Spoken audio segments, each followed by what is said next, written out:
morning, wherever you are. It's good morning somewhere, right?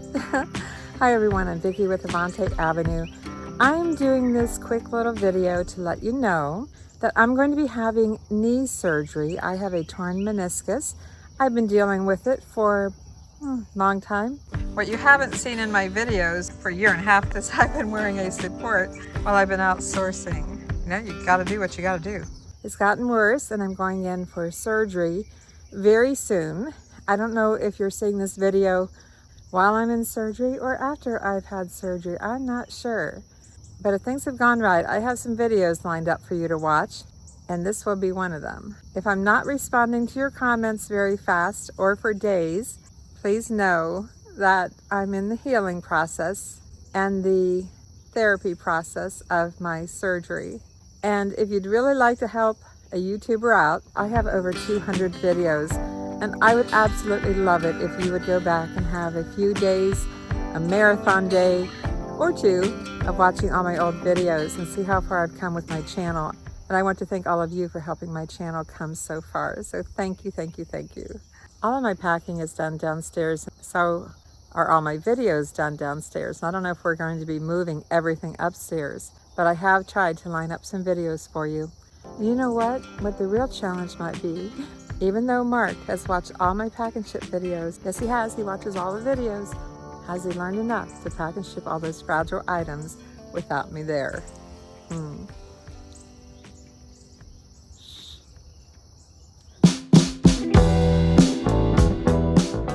In this video, I'm going to show you how to take this large priority mail box, regular priority mail, not flat rate, and turn it into a mini priority mailbox.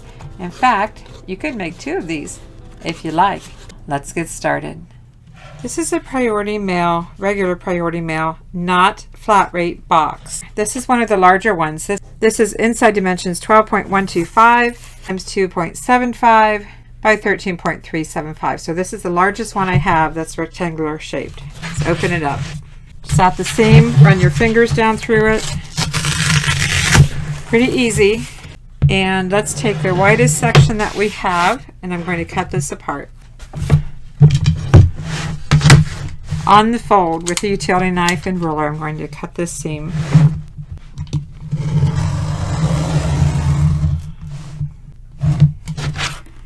This is very thin cardboard, and I don't really recommend it for fragile items unless you have it really, really well bubble wrapped inside, preferably large bubble wrap.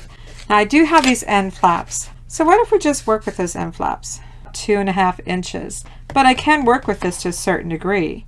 So why don't we make these 2 inches? Let's just take a little bit off and make it 2 inches. And since my clear ruler is 2 inches wide, that makes it pretty easy.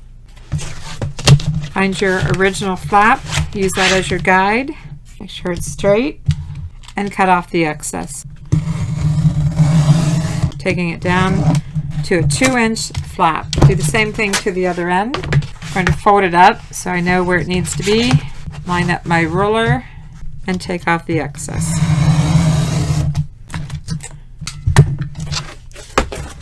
We need to find the center, and this means the center across the whole diagonal. Shh, don't tell my husband I'm borrowing one of his tools. Alright, I'm just going to have to get my own. Now he said I could use this anytime. Let me scoot the camera back so you can see. Lining it up on the diagonal. To the other corner, complete corner, including the flaps. And this has a nice weight to it. I like this, and it has a handle too. I might just have to get my own, or just keep borrowing his. So corner to corner, draw a line. Pretty good, and then go the other direction. What's he call this thing? It's part level.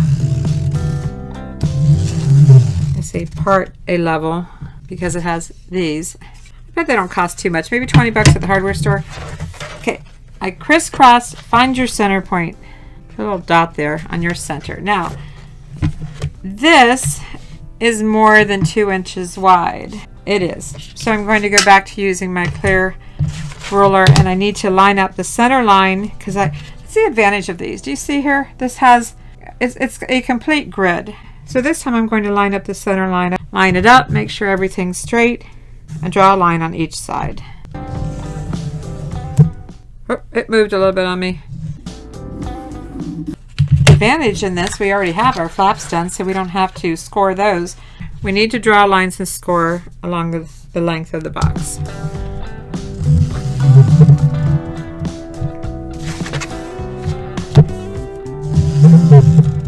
Once everything's drawn off, 2 inches all the way around, the 2 inches down through the center, that's when we start making our folds. But we need to score it.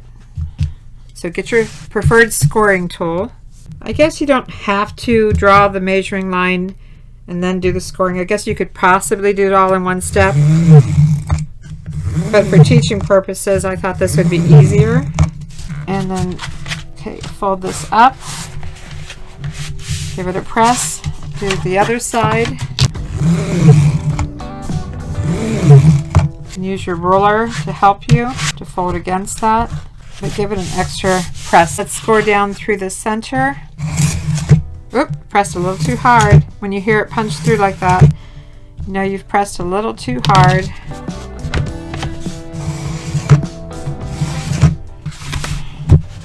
Use the ruler to help make your folds.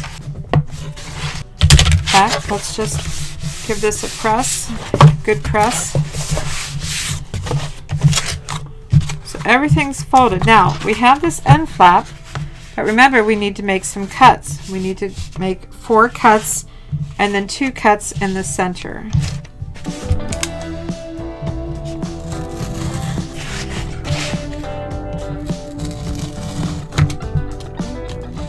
I'm just going to stay on this one side and work my way down.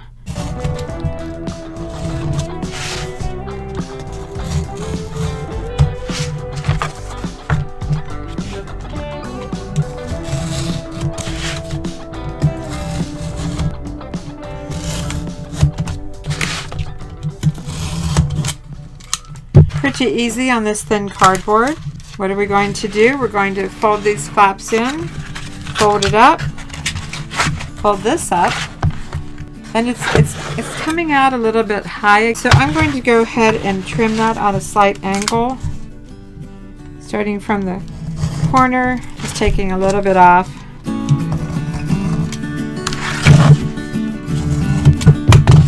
Just angled it slightly again. Pull this flap up. I'm going to have the stapler will work. Again, pressing it a little bit extra. It is sharp inside. You might want to take something and press that down, even though we're going to tape over it.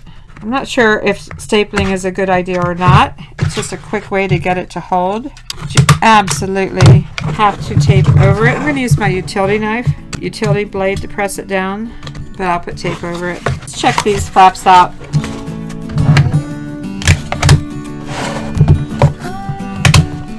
And I'm going to go ahead and tape these before I go any further. Be sure to cover that staple.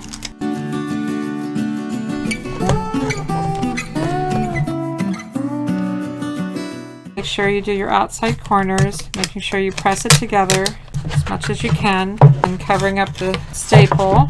Need some tape inside to cover the staple. And just make sure you feel that and you can't feel anything sharp. Bottom is completely made. Let's finish the top. What do we need to do? Let's fold these flaps in. Let's see how it lines up. It sticks up just a little bit again. I don't think it's major, but I am going to take just a little bit off. Just tapering it a little bit. Again, slightly tapered. Fold it up. And then tape everything off, pressing it together. What did we have? What did we make today? Now when we fold this, the flaps go to the outside. To work with it a little bit, but we just made ourselves a little box that turns out to be about 8 inches, just under 6 by 2 inches high. There you go. What do you think? Thumbs up? Now let's reconfigure a regular priority mailbox, something you may not know that you could do. This is one of those priority mailboxes that is almost square.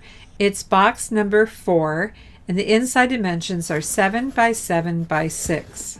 So let me show you how I'm going to reconfigure this to mail this little boot that I sold recently on eBay. And I do apologize, but I'd already bubble wrapped it before I decided to do this video. Open up all your box flaps and using a ruler, draw a line or at least score from one end to the other, including the flaps. And then using a utility knife and cut those flaps in half on both ends. And repeat this process by rotating the box and on the opposite side of what you just worked on, the opposite side of where you just scored, score again down through the entire length of the box and cut the end flaps. Pretty simple, right? Do you see the end flaps on both the top and the bottom at each end? Again, they're on opposite sides. And now the fun part starts. We are going to rotate this box, and on those score lines, we're going to create a new fold. Just watch. And then I'm going to play this again in slow motion so you can see what I'm doing. I'm just slowly rotating the box, and on the two opposite sides that we scored down through the center, we're creating a new fold, or you could say new corners. And then you simply fold in all the flaps. And yes, you have lots of extra flaps now, but that's okay. You're going to fold in all these flaps and you're going to tape it really well. Now, isn't this a great way to reconfigure a priority mailbox? And you can do this with any size priority mailbox, regular priority mail only, not flat rate, not express or express mail, and not regional boxes. It has to be regular priority mail. And then insert your item and tape it closed, taping it very well. I have this 12 by 12 by 8 regular priority box, which I love. I love this box. I use it all the time. I'm going to show you how you can reconfigure this box. It's pretty cool, actually. The box that I'm working with is box number 7, and as you know, you can get your USPS priority mailboxes free. Just like we did with the other box, we're going to find the center of one side of the box, either draw a line or simply score along the entire length, including the flaps. You can cut the flaps now or later, but we do rotate the box and repeat, scoring down through the center of the box, including the flaps, and then cut the flaps in half. Next, we rotate the box, forming a new size with new corners. Fold the flaps in and tape. So we made a 12 by 12 by 8 box into an 18 by 6 by 8. What do you think? Pretty cool? I do always suggest, if you're mailing something fragile, that you use 32 ECT. That's a rating on the bottom of the box, 32 edge crush test, if you're shipping heavy or fragile items.